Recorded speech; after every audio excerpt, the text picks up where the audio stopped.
연방준비제도이사회는 15, 16일 열릴 연방공개시장위원회 FOMC에서 2008년 12월 이후 유지해온 제로 수준의 기준금리를 7년 만에 인상할 것으로 알려졌습니다.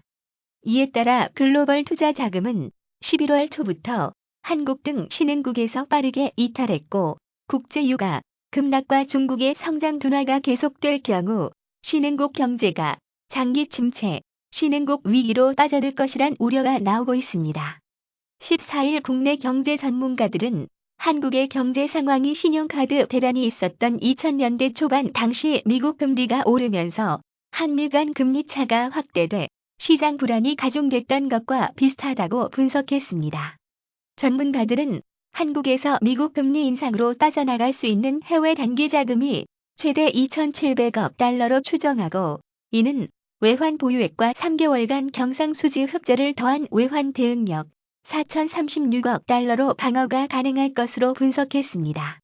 전문가들은 미국 금리 인상에 따른 금융 불안을 줄이려면 한국은 점진적으로 금리 인상폭과 시점을 조절해야 한다고 조언하고 있습니다. 그러나 미국발 금리 인상 우려에 14일 아시아 증시는 심하게 요동쳐 투자 심리가 급격히 얼어붙은 모습입니다. 이날 오전 10시 10분 현재 일본 니케이 225 지수는 전 거래일보다 2.77% 밀린 18,698.08을 나타냈습니다. 같은 시간 코스피 지수도 1.50% 하락해 1919.40을 기록했고, 대만 각권 지수는 0.70% 하락 출발해 현재 1.11% 떨어지고 있습니다.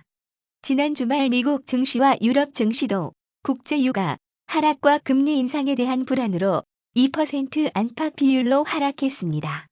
경제 전문가들은 미국의 정책금리 인상에도 불구하고 한국은행은 기준금리를 현재 1.5% 수준으로 유지하다가 내년 하반기 이후에 인상할 것으로 예상했습니다.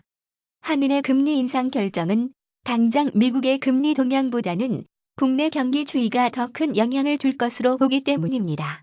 국내 경기가 금리를 올릴 만큼 호전되기 어렵고 급증한 가계부채에 따른 이자 부담 증가, 부동산 시장 충격 등이 우려되기 때문입니다. 특히 현 수준의 경기 상황이 지속된다면 장기간 금리를 인상하기 어려울 것이란 전망도 나왔습니다. 국내 경기가 호전되거나 외국인 자금이 급격히 유출돼야 기준금리를 인상할 텐데, 이런 상황이 겹쳐 발생할 가능성이 작다고 보기 때문입니다. 도리어 내년 초 국내 경기가 다시 하강하는 것을 막기 위해 기준금리가 한 차례 추가 인하된 뒤 장기간 동결될 것이라는 의견도 제기됐습니다. 그만큼 경기가 개선될 여지가 보이지 않는다는 의미이기도 합니다. 금리 인상을 결정하는 한국은행의 판단이 중요한 시점입니다. 한은이 자본 유출과 돈의 가치, 환율, 내외 금리 차 등을 고려해서 우리가 어느 시점에 금리를 높여야 할지 정확하게 계산해서 제시할 필요가 있다는 것입니다.